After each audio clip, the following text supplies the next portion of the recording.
You don't have to push the price against yourself. You can hope people sell into you. And why do we need a centralized exchange for that? So like for instance, if what the QuickSwap people are saying is true, and they have Transact integrated with their L2, then you'll be able to onboard credit card or bank wire directly into HEX using their system. Now, I didn't find, I just heard about it yesterday, and I looked around and couldn't find it, so it might not exist yet, but they said it existed, so maybe it's somewhere, but I wasn't able to find it.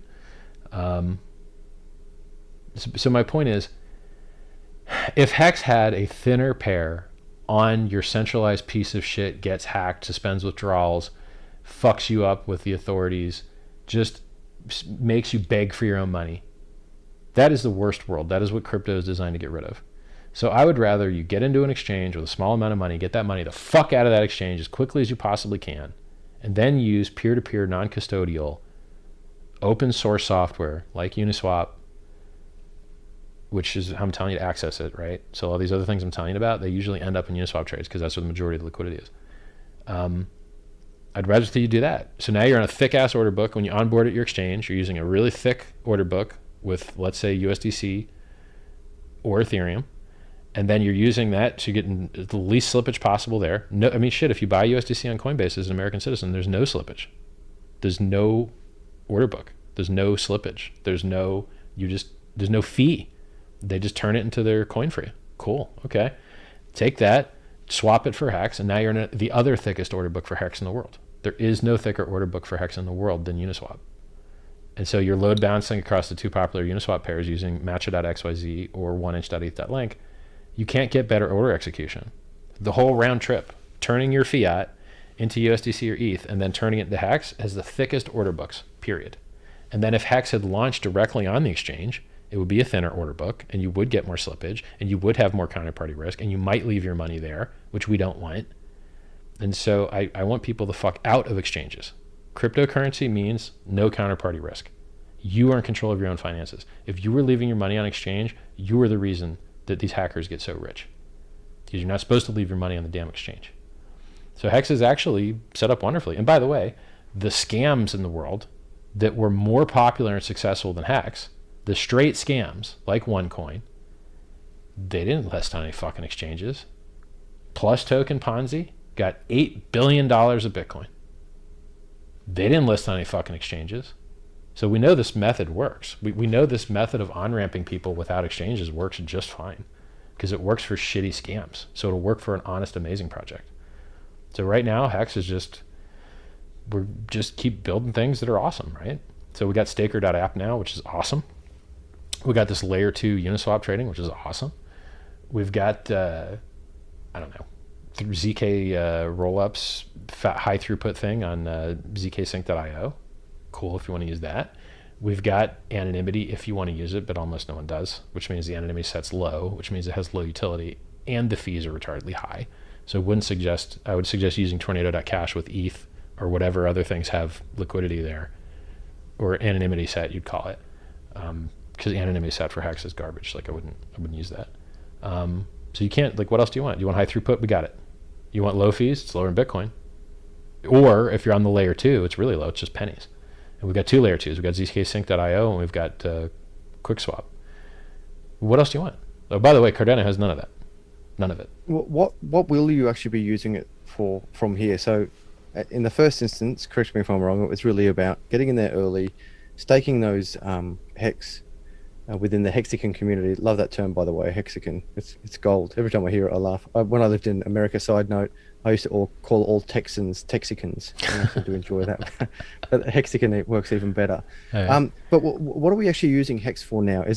Will it be a medium of exchange? If you want to use it that way, you can, but there is not much utility to the currency for being used that way.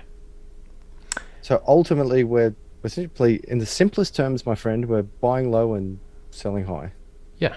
So if you bought Bitcoin at a penny and shoved your thumb up your ass and fell asleep and woke up 11 years later, you would have made a 5 million X, 6 million X. Okay. Does anyone use it for payments? No. Can you buy anything with it? No. You can buy less things with it now than you could in 2017. Negative growth over years for retail adoption. Okay. Are the fees lower? No, they're higher. Is the throughput higher? No, not really.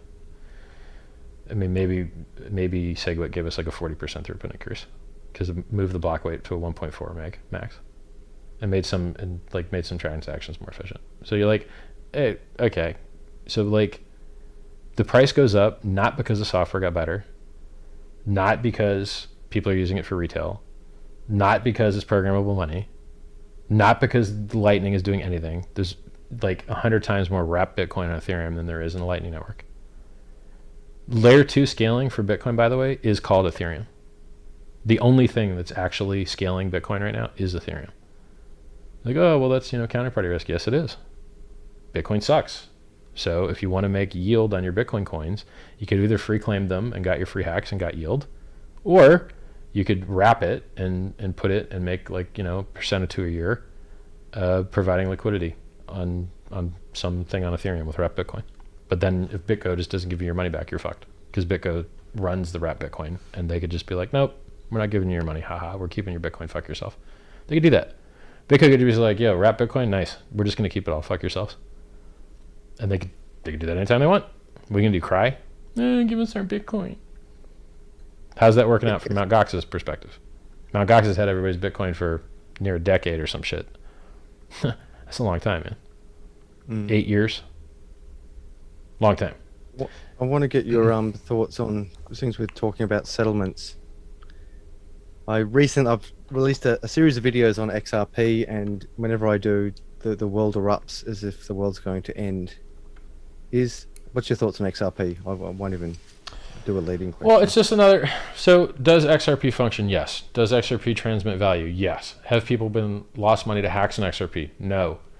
Does it have brand recognition? Yes. Is the price chart fucked? Yes. Do they have massive useless overhead with dumping the fucking living shit out of the coin to have a bunch of people working in a giant building what appears to be absolutely nothing useful at all? Yeah. Is it promise of false hopes and dreams of other people's effort? Hi, I'm Brad Garlinghouse, and I'm flying around the world trying to make this price go up while I'm dumping the living fuck out of it in my free time. Like, no. It's the banks are going to use us. And you go check with a bank. You're like, hey, banks, are you using this shit? Nah, we don't use that shit. As a matter of fact, we wouldn't pay to use it. They beg us to use it.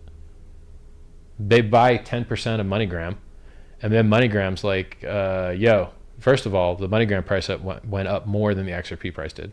So XRP bought 10% of MoneyGram, and then MoneyGram stock pumped way harder than XRP stock or price. And you're like, oh, haha, you guys just pumped legacy. Oops, dummy dumbs. I thought you were going to replace this shit. So you bought stock in it? Oh, you fucked up. So now MoneyGram is like, oh, government suing XRP? Yeah, we don't use that shit. We dump it the second we get it. Literally.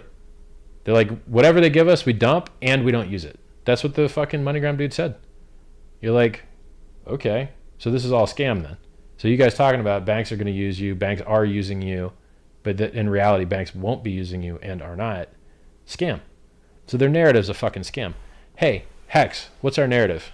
You buy it, you lock it up, it has less negative externalities than Bitcoin, it's more secure than Bitcoin, it's had more audits than Bitcoin, it's had 100% uptime. Bitcoin hasn't had 100% uptime. Hex has. Bitcoin had to roll back the fucking chain. You wouldn't invest in XRP with the belief that it's going to be... Hell no. There's too many bag holders, man. There's I don't too many fucking understand bag why holders. the passion around it is beyond... Like, it's almost dangerous talking about it, So, I find. okay. Have you seen it on television? Yes.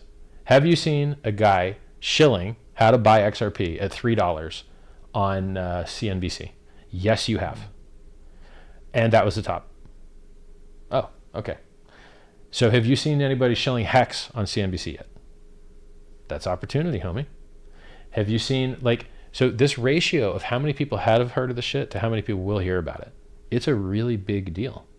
Hex has tons of potential these other coins don't have because everyone's already heard of them. So you reach your narrative, you have a specific number of people that will be susceptible to a narrative, and then your project has a certain number of narratives available to it that it can rotate through, and then it captures those users that it reaches. So, I mean, Hex's narrative is goddamn fabulous. 352x up first year, up currently 12x or 10x versus Bitcoin, or maybe 20x, I can't remember. and then probably 20x, I think, and then pays 40% interest per year. And by the way, that's before USD appreciation. So if the price doubles, you got 80%. The price triples, you got 200, well, whatever, 120%. You get the idea. Imagine what so you got, if you made, so let's say the price is up 100x right now, but you got a double on your stack, or at least a 30% on your stack just from big payday. That's a lot of free ass money, man. So your stack went up 30%, and you made interest, and the value of the interest you got and your principal all went up 100x. So you're up 130x, 135x, 140x when you account for the extra coins you got, which aren't on the chart. So that's the one thing that sucks about HEX. There's the one thing that sucks about HEX. When you look at the price chart isn't showing you how rich people are getting from being stakers. It's only showing you how rich people are getting from not staking, if you didn't stake at all. So that amazing 354x performance, that does not include the fucking gains that you got from being staked, which is the whole idea. So it's underselling the performance. Another thing we have is a share price chart. Share price chart's goddamn amazing. Share price only goes up. It's how we simulate compounding interest. It gets harder and harder and harder for new guys to compete against you, to dilute you for those rewards. So if you bought your shares early, you got the lowest possible share price you'll ever get. And it will only go up in HEX terms versus the dollar, that's going to float with the exchange rate. So that price chart just looks damn fabulous, because that price chart also includes how much you received as a staker. So the price chart, normal price chart, doesn't show you the gains you get as a staker, but the share price chart does, because the share price chart ratchets up based on people's gains. So we could still even show a better one. Like in theory, we could show a chart of, on this day, this person was the person that had the highest equity increase. And then we could just track, look at this fucking guy, look how well he's doing, and then show that guy's paper gains. And then it would be like, he got, on the big payday, he got 100% on his coins because he had a 10-year stake or longer. So he doubled his stack on that day, and then his stack's up 100x. So he's really up 200x. And then, right? So I could actually, and I should really work on being even more accurate displaying the gains that people are getting in HEX, because the price chart on own, it's not fucking doing it. Price chart on own shows big payday, everyone got fucked by a big price dip. But in reality, they got fucked a lot less on that dip that everyone expected, because they got a huge shitload of new coins. But you can't see that on the chart. Every single staker, 90% of coins were staked for that day, got in between a 30% and 100% payout on that day. And you don't see that in the chart. So the share price chart is really, and by the way, you could wrap HEX stakes on layer 1 and sell shares in them on layer 2. So that's what Grayscale does. Grayscale wraps Bitcoin in their corporate structure bullshit and then sells shares of it on the OTC market. That's what they do. And so you could do the same thing with HEX, where you take a layer 1 stake at 5,555 days, which is maximum yield you can get in HEX terms. And then you don't have to restake it when it expires. You could max out the yield at a 10-year stake, but then when it expires, you've got to restake it at a shittier rate with a higher share price, because the share price only goes up. So if you care about long-term gains, a 5,555 day,